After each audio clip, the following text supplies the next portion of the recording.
With Patrick Mahomes and Travis Kelce lapping up all of the headlines, the Chiefs' defense in general is kind of underrated and was all last season, and perhaps the most underrated unit on that defense.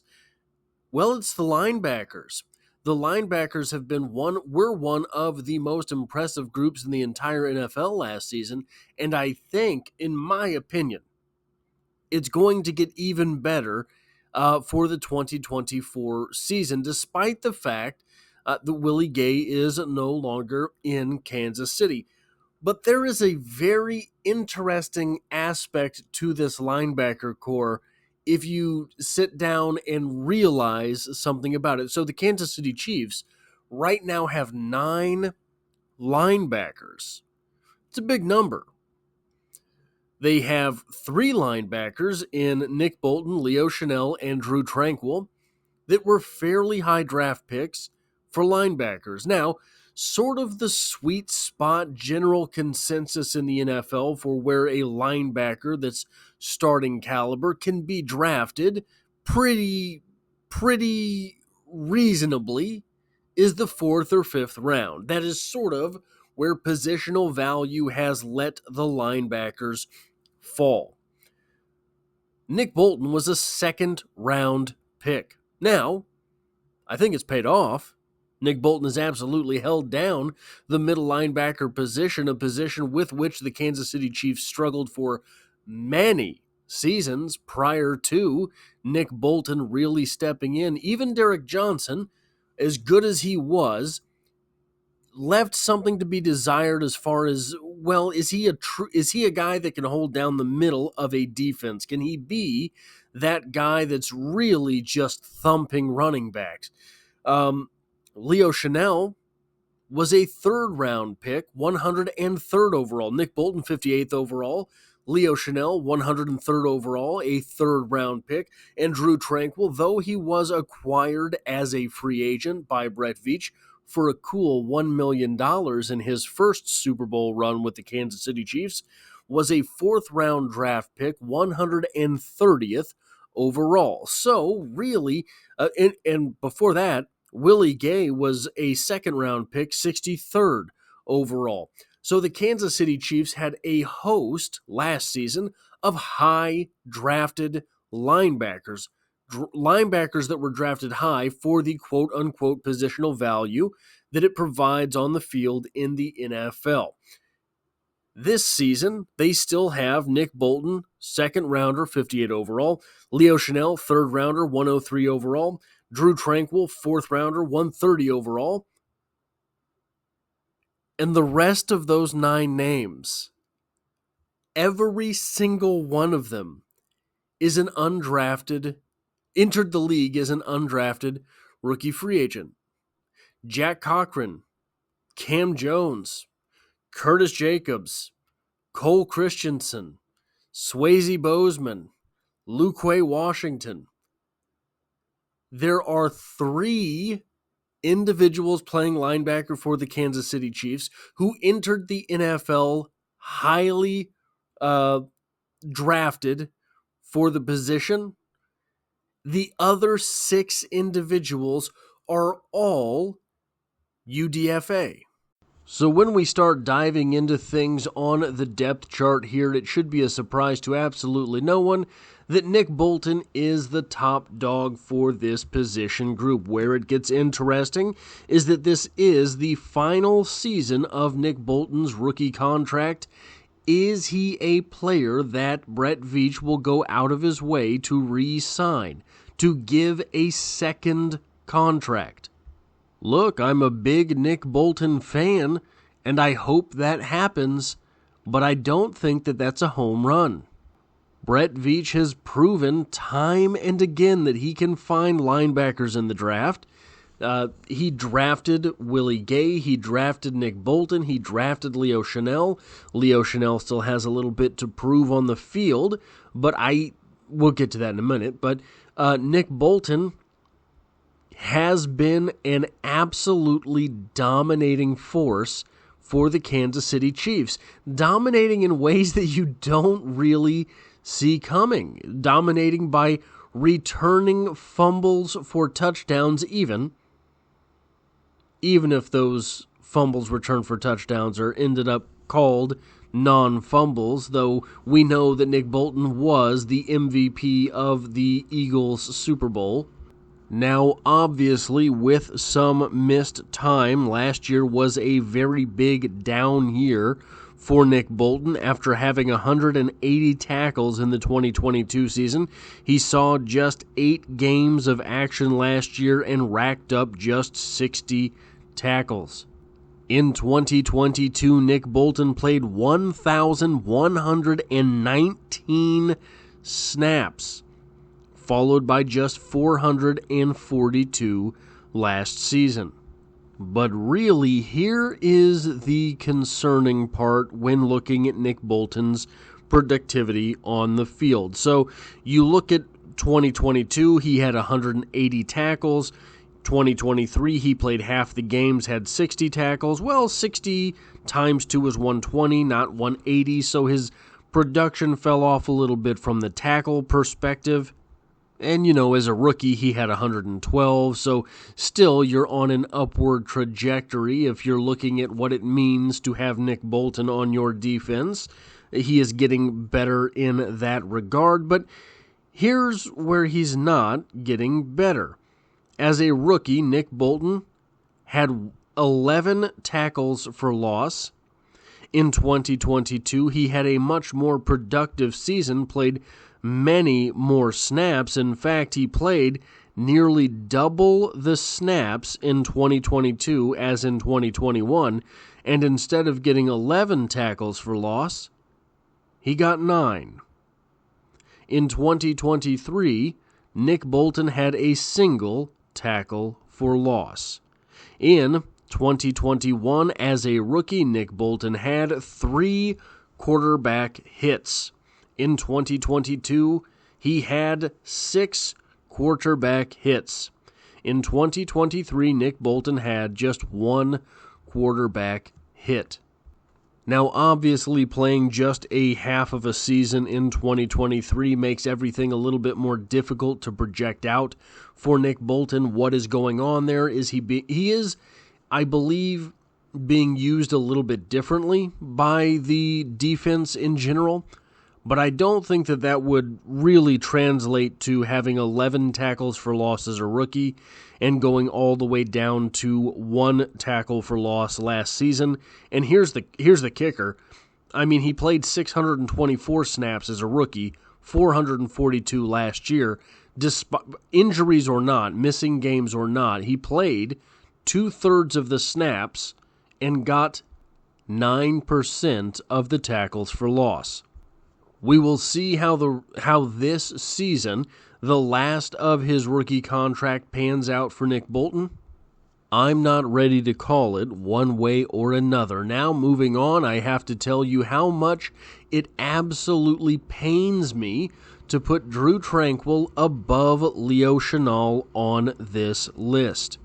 But last season, Drue Tranquill played 577 snaps, compared to 443 by Leo Chenal. So while I believe that the ceiling on Leo Chenal is above all of the players in this linebacker crew, I think that the ceiling on Leo Chenal is second only to Chris Jones on this defense, in my opinion.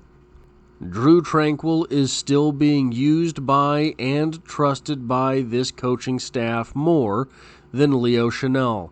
And I believe, well, we'll get to that in a second. I keep jumping ahead of myself here, but Drue Tranquill has brought a different type of dependability to this linebacker core. Nick Bolton was always dependable in the running game. Sometimes he got himself into trouble against the pass.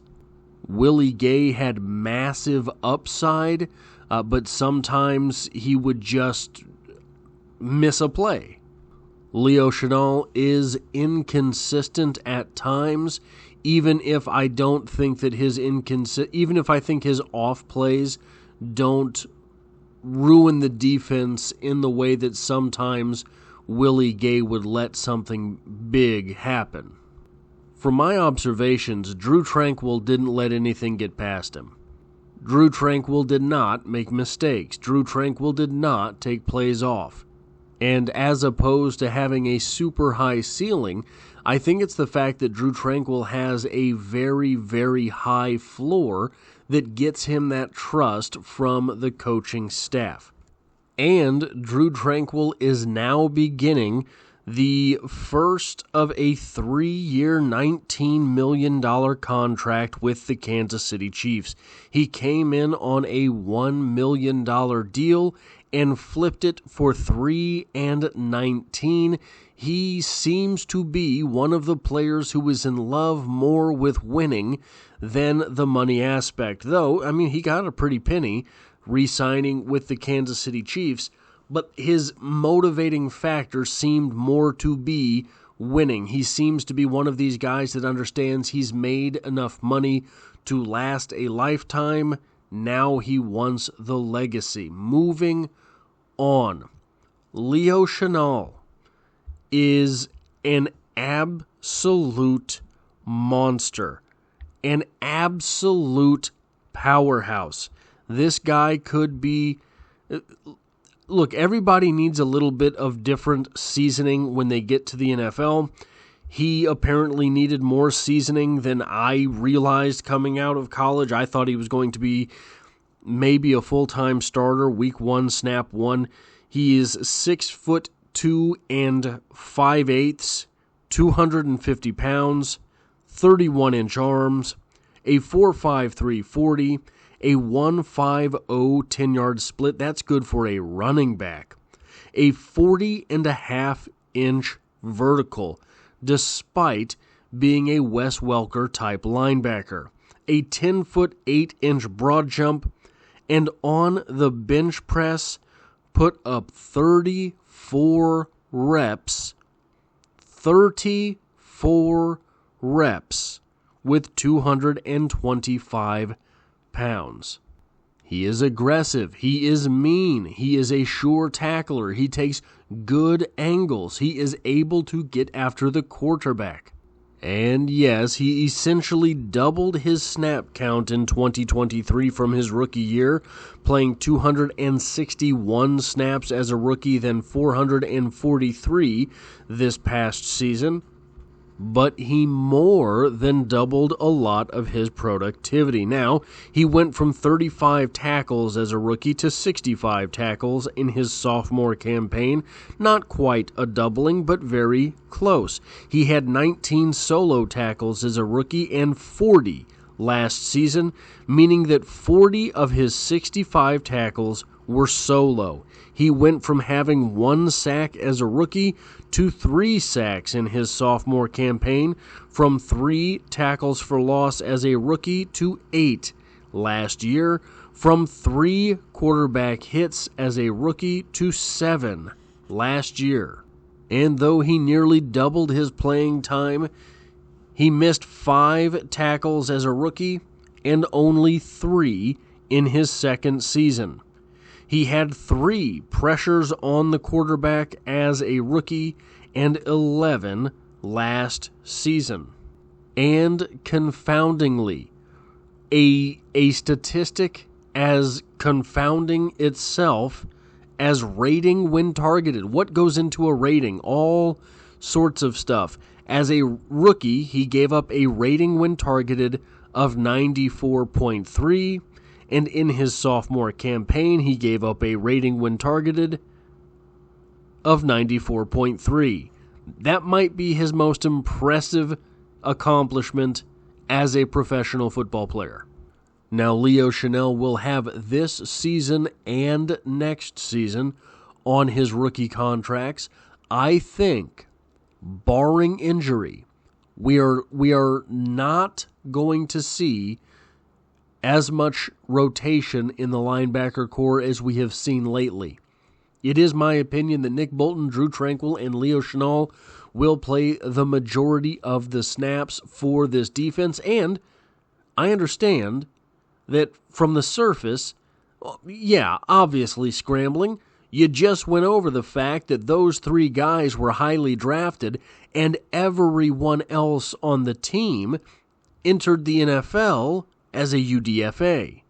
Obviously, those are going to be the 3 guys on the field, but if you have been around this channel for any period of time, you know that I believe Jack Cochran is a legitimate NFL linebacker and has the tools to start. 6'3", 236, he had a 4.65 40, which is not impressive, but it's not terrible. A 41-inch vertical, a 10-foot 4-inch broad jump, and 19 reps on the bench press. Now, here's something I bet you didn't know. We just talked about how Leo Chenal had 443 reps last season. Jack Cochran played almost half as much, 180 defensive reps, though he did also rack up 336 special teams reps as well. Now, of those reps, 83 of them came in the Week 18 win over the Chargers, which represented 100% of the defensive snaps in that game. I thought he looked good on the field, collected 8 tackles, was generally all right out there, so I think he sort of proved that he belonged out there. He also collected 57 snaps in the Week 13 loss to the Packers. And in that game, he also collected 7 tackles.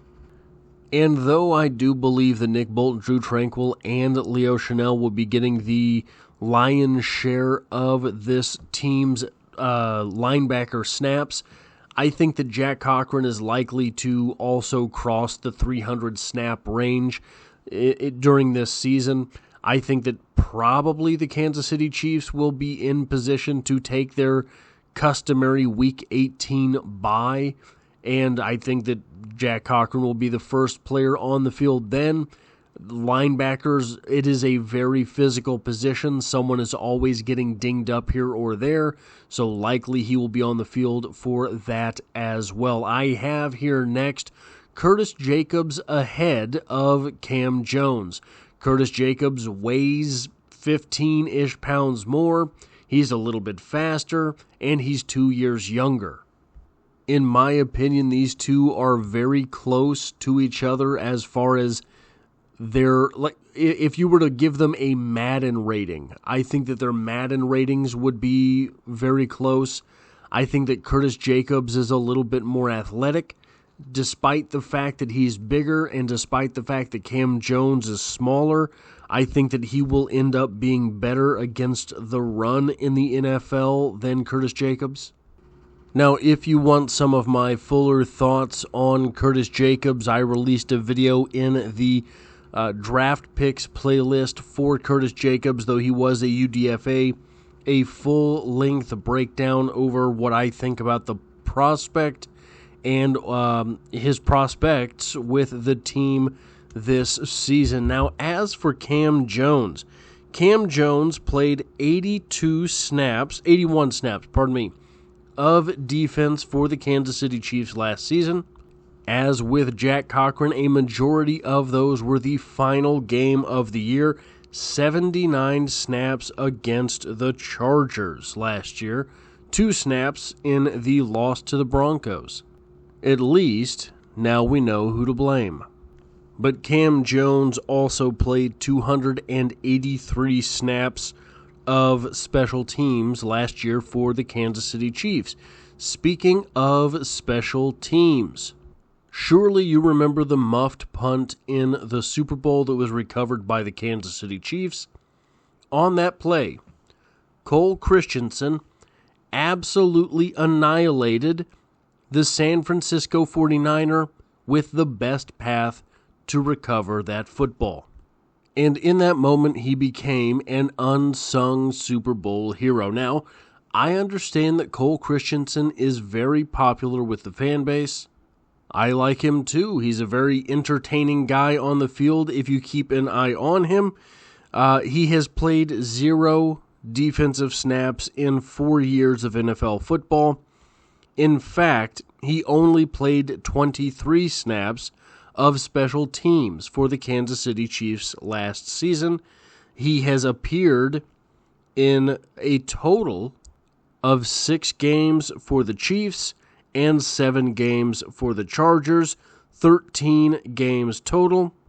Only 153 special teams snaps to his NFL career, but man, oh man, is he aggressive when he's out there. Now, last season, the Kansas City Chiefs took just 6 linebackers into the regular season on their initial 53-man roster.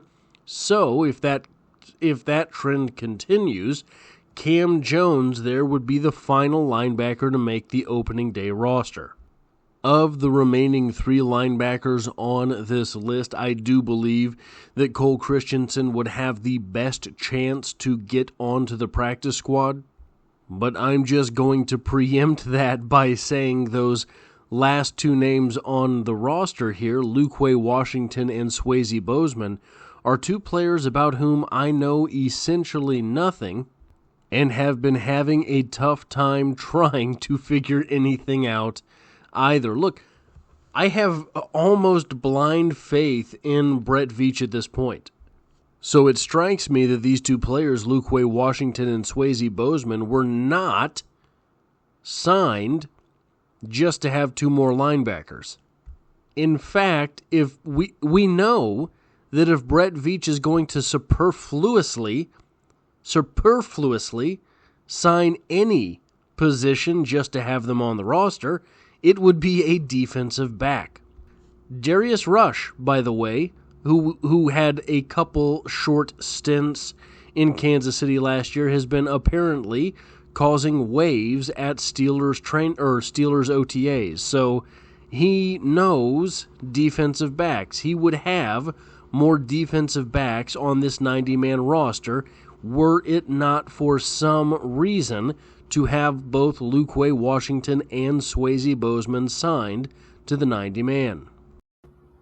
So that's it, guys. That's my rundown of the 9 linebackers on the Chiefs' 90-man roster. Crazy to think that 10% of the roster is comprised just of linebackers, and 6 of them entered the NFL as undrafted rookie free agents. Now, that's all I have for this video. If you like or appreciate the work that I do here, hitting the like button really does help me out, as it tells YouTube to share this video with other Kansas City Chiefs fans. If you find yourself here by chance but not design, the Kansas City Chiefs are the only thing I talk about on this channel, dropping several videos every single week. So consider hitting the subscribe button to stick around for more. And as always, I hope to have you back for the next one.